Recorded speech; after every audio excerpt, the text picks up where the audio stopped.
San Francisco. Being able to put him on Doncic and have him almost outscore Doncic in this game. I thought Wiggs was fantastic. Doncic is as difficult a cover as there is in this league, and we just asked Wiggs to try to hound him and,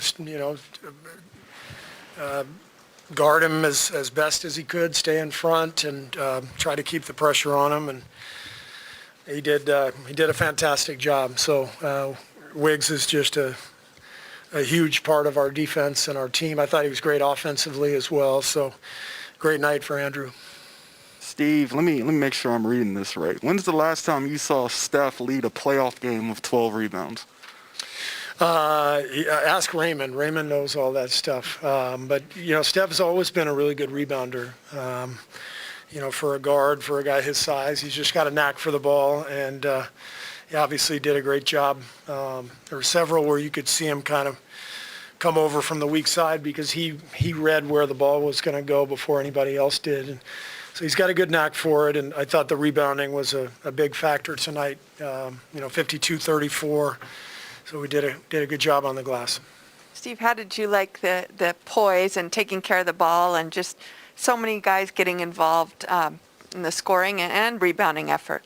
Yeah, it was good. I thought we were in a little bit of a rush early, and once we settled down, the ball started to move a little bit better, and we started getting better shots. That's to be expected, though. Game one of the conference finals, everybody's amped up, and so we just needed to settle in, and we did that. You guys threw out a lot of different looks defensively. How important do you think that was in limiting Luka? Well, I think you can't do the same thing with Doncic every possession. You got to be able to mix it up. He's too good. And so we tried to do some of that. And, one game, we did an excellent job defensively, but we're under no illusion that we've figured anything out. We just played really hard and competed and tried to contest shots. But, there's a good chance those shots start going in next game. So we've just got to stay committed and stay aggressive, play with force, and see what happens. You had Wiggins pick up Luka full court several times. Is that just kind of to slowly try to fatigue him? Yeah, I think it's important to try to make him work. He's so good. Any great player in the league, you're just trying to limit the damage that they do. And so I think Wiggs picking him up, trying to make him exert some energy was definitely helpful. But, other teams have done that plenty, and he's been able to play through that. So, as I said, it's one game. We did a good job, but we got to turn our focus to Friday. I know throughout the run your shooting has gotten so much attention and how you've won championships, but it always struck was the defense was always pretty consistent. Was this as strong a defensive performance from start to finish game plan as you had this season at least? It was an excellent defensive night overall. We had the second-ranked defense in the league this year, so we take pride in our defense. I think everybody sort of leans on Draymond. Draymond sets the tone for us, and so we had a good defensive night, but we can't let our guard down. Steve, there's that play there, I think it was the third quarter, where Steph got trapped in the corner and throws that kind of looping overhead pass back to Draymond. Draymond hits him back for the three.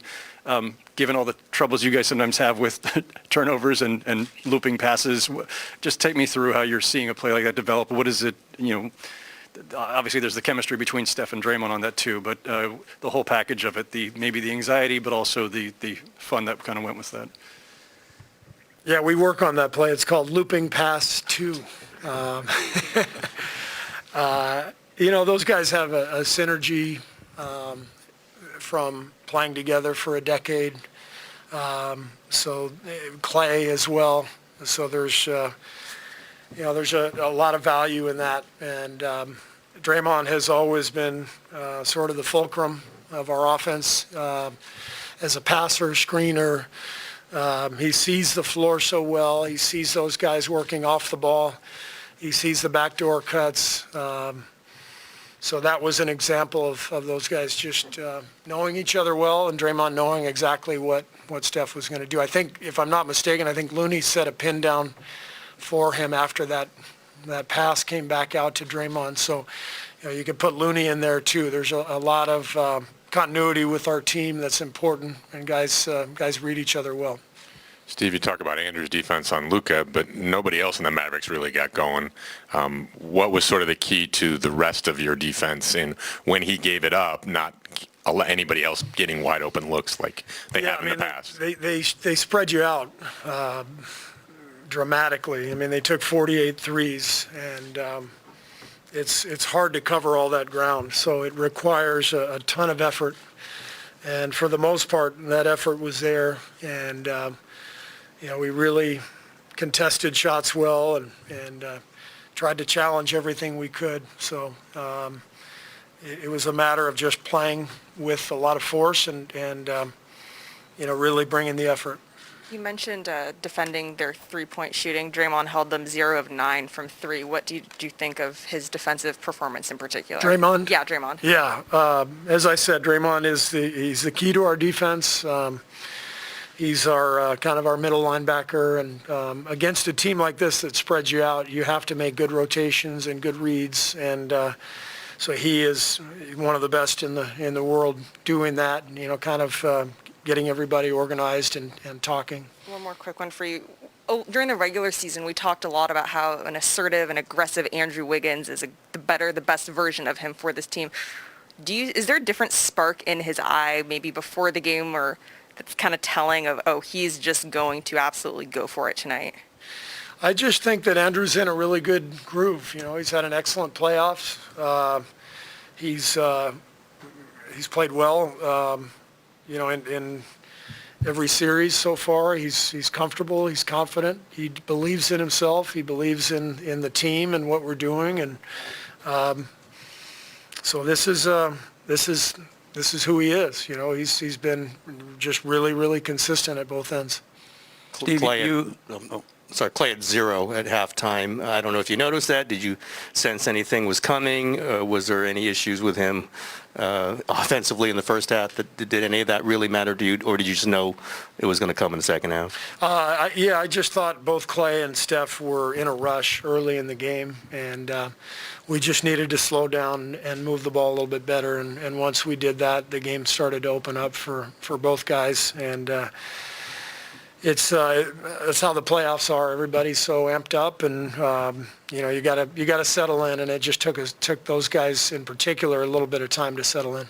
Steve, you've talked many times in the past about Curry's ability to forget things or to have no conscience or whatever. If he has a bad shot, a bad streak, a bad quarter, to just completely forget it and move on. Was this kind of an example of that tonight, maybe? Yeah. I mean, the best players all have that knack for turning a bad game into a good one. It's a really difficult thing to do.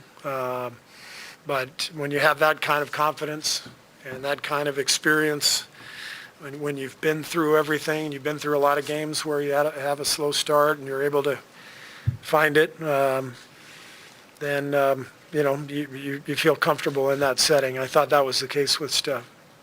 Steve, you've said the last couple of days just how much this means to the guys after the last 2 tough years. You missed a few games. Did it feel pretty good to be back on the bench and just in this atmosphere? It was loud and much like Game 6 here the other night, that just a pretty great atmosphere. Yeah, it was great to be back. I missed being out there with the guys, and amazing atmosphere here at Chase, and we're excited to keep going.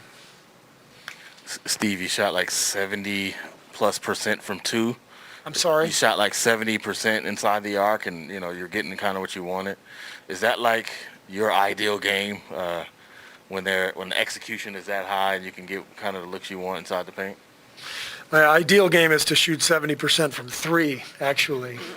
But I thought we took what the defense gave us. They did a good job taking away a lot of our threes, and a lot of our guys made those mid-rangers that I think you have to make in the playoffs. I just feel like, teams are going to take away layups. They're going to take away threes. If you can step in and knock down some 15-footers, I think you have to be able to do that. We've been lucky to have great shooters over the years who have been able to knock down that shot. Whether Steph, Clay, Kevin. Now Otto is really good mid-range shooter. If it's there, that's the shot you got to take. Jordan obviously, did a ton for you offensively, but, this series will probably be about how well he can survive defensively. What did you think of, I guess his overall night, but particularly on the defensive end? Yeah, I thought Jordan had a really good night. They were definitely attacking him. He got 5 fouls. I thought he had a couple of tough calls, but he can do better showing his hands. Sometimes you get your hands out like this and a player, bowls into you. You're the one who gets the call because it just looks like you're reaching. If you can show your hands, then you're more likely to not get called for a foul, and I think that's something he could probably do better next game.